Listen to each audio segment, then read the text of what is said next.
The real truth of this closing is that it is an opening. We are at the position where some of the things we talked about today, right, are wrapped up and concluding at this time. So if we, great. Hey, I did it. It's a miracle.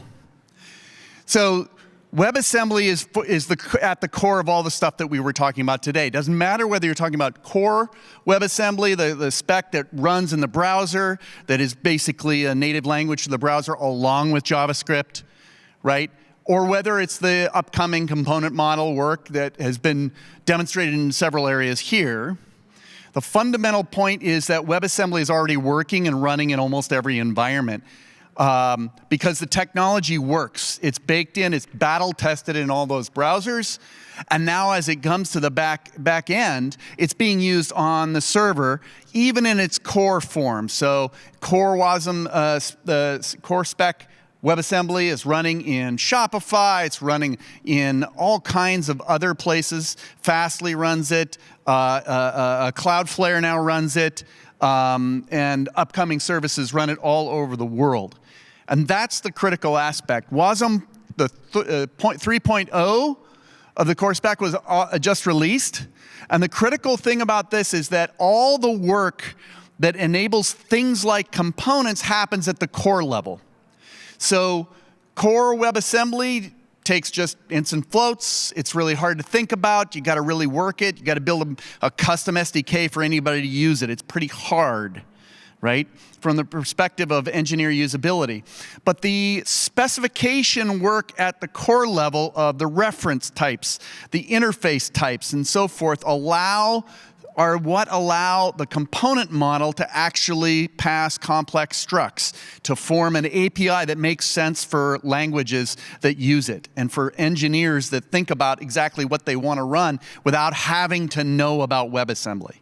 And so that's really, really critical. Everything that is done in this technology area now is done based on the core specification in the W3C. And the runtimes are now everywhere, pretty much. So for example, I've already talked about JavaScript engines and browsers. So whether that's V8 or actually in Chrome, or SpiderMonkey in Firefox, or outside, standalone, right?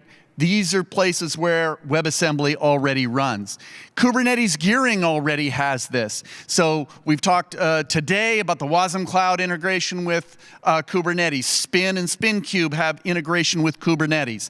But it's not just those projects, which are fairly prominent in the CNCF. It's also runtimes that belong to the CNCF that do it. There's also projects like KubeWarden, right, that do policy enforcement using WebAssembly. There are now meshes. Dapper, for example, uses WebAssembly as well and integrates it. So Kubernetes gear, Envoy network filters, and ProxyWasm also uses WebAssembly. So the technology is already creeping in to key parts of the Kubernetes ecosystem, even if you don't know about them, even if you don't see the headline that it's WebAssembly doing this instead of KubeWarden or Envoy filters. Little teeny spaces, right? So you saw the RPi example with Wasm Edge and Onyx, but it even gets even smaller. You can do all kinds of little teeny things. You can do bigger things in odd and tiny spaces. So you'll find WebAssembly in embedded electronics that are custom. You'll find them in smart buildings like this. You'll find them in chips. You'll find them in network gateways and so on. So even those spaces are getting there. And as we heard here, there are cloud services that already use them. My company is building some of those that come out very shortly, but it's not just my company. Google has service endpoints that use ProxyWasm to customize inbound requests to Google services. And so that's happening right here.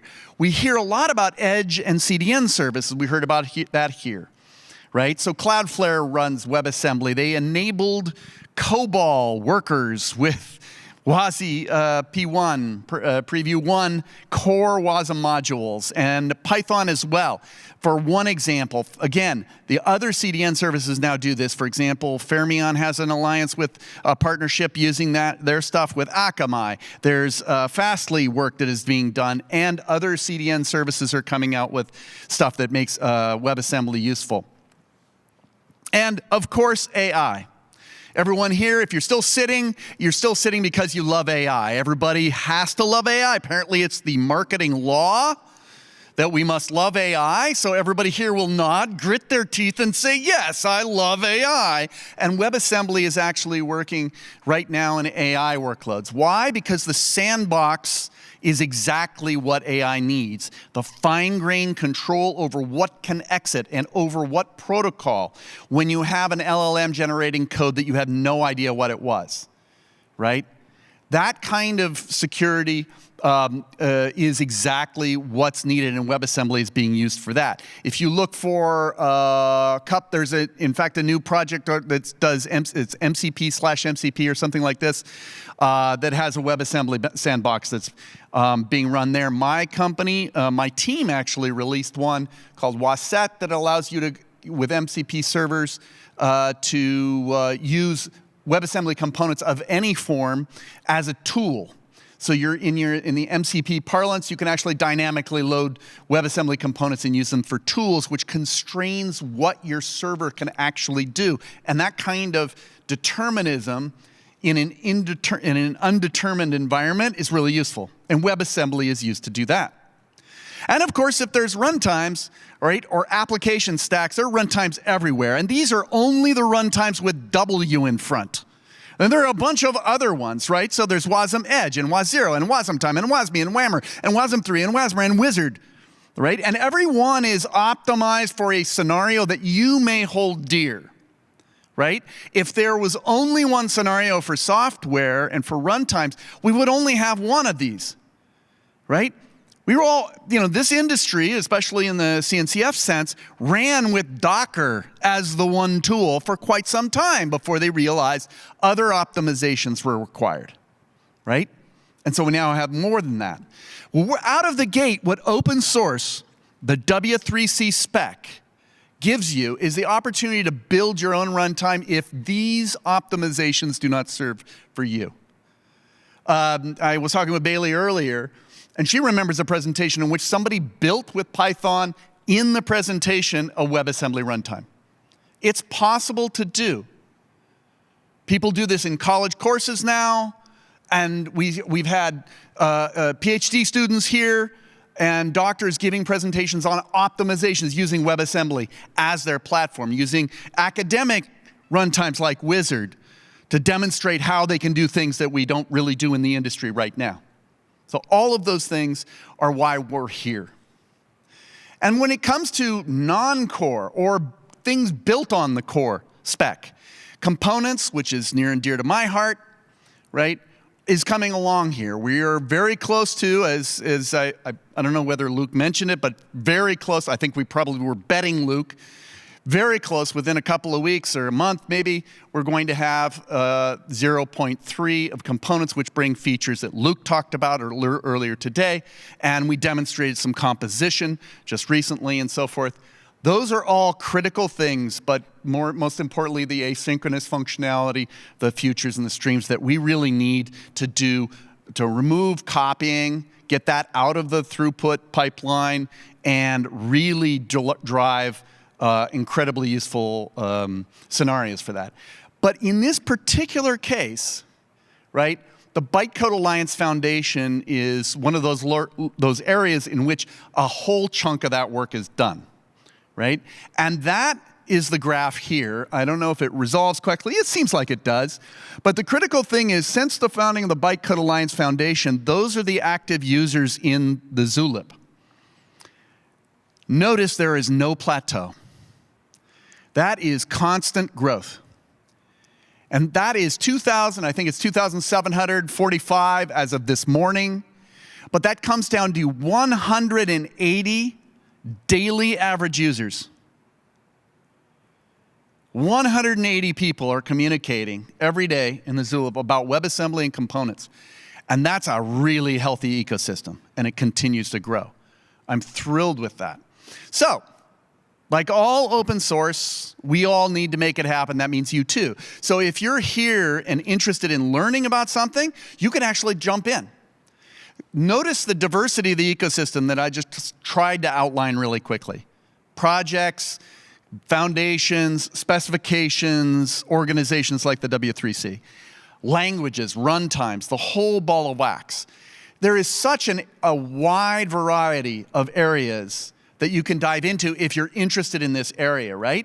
So if you're interested in the core spec, if you like what happens in browsers, if you want to know how to move modules toward components and how that tooling works, all that work is done partly in the Bytecode Alliance, partly with browser organizations, Chrome, Firefox, and others, and partly that all comes together at the W3C. So if you're a member of the W3C, you can actually join the WASM group and begin participating.